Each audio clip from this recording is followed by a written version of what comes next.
v vašem hotelu poskrbite, da se gosti dobro počutijo na razne načine? Ja, danes je v bistvu ena bolj pomembnih stvari ravno ta družabnost.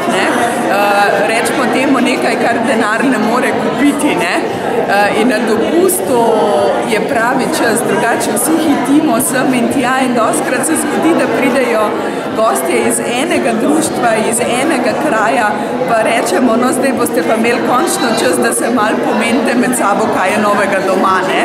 Tako da gostje že sami težijo k temu, da se družijo, dostikrat pa to potem povežemo še s kakšnimi zadevami, ki jih počnemo. Bodi si, da je to izlet, sprehod, velikokrat ples, petje, pevski zbori.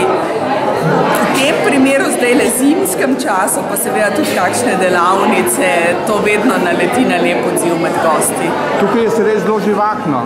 Ja, se lahko pohvalimo, da imamo v začetku decembra res poln hotel do zadnje sobe in ko gostje to doživijo, da tukaj vidiš 100 ljudi, ki nekaj ustvarjajo.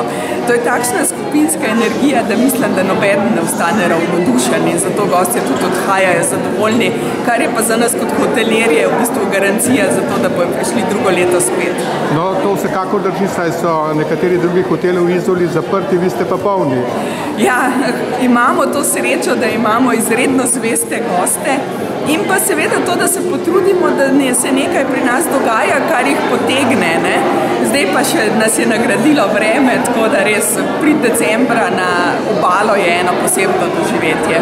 No, dajva še nekaj besed reči o tej rokodelski delavnici, ki je zelo uspešno, deluje že 3. leto in je nekak rezultat dobrega sodelovanja med vašim hotelom in pa Zveza društev upokojencev Slovenije. Res je.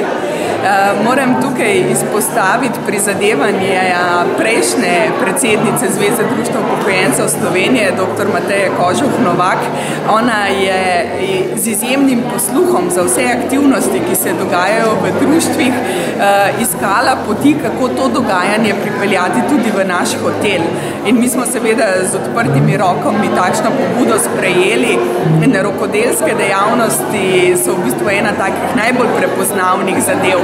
In hvala Bogu so se našli pravi organizatorji, ki so zadevo postavili skupaj in zdaj, ko je ta dogodek že 3. leto zapovrstjo organiziran v decembru, je samo dokaz tega, da ko enkrat neko pravo zadevo najdeš, ni noben problem. Ne pri odzivu gostov, ne pri organizatorjih, vsi smo zadovoljni. Kako boste pa drugače poskrbeli za vaše goste v teh božično-novoletnih praznikih? Ja, božični prazniki so v hotelirstvu nekaj, kar se v zadnjih časih obuja, prebuja, bi rekla. Vedno več ljudi se odloča, da pride med prazniki v hotel. To pa zato, ker se v hotelu potrudimo, da je vzdušje prijetno, domače, če pa kaki gospodini kako delo še prihranimo, pa mislim, da si to tudi zasluži. Medtem ko pa novo leto pa absolutno bo polno plesa, veselja, naj bo veselo, naj bo praznično, naj bo živo. Ljudje vstop v novo leto moramo praznovati. Sem slišal od vaših stalnih gostov, da imate praktično Silvestrovo že nekaj časa razprodano.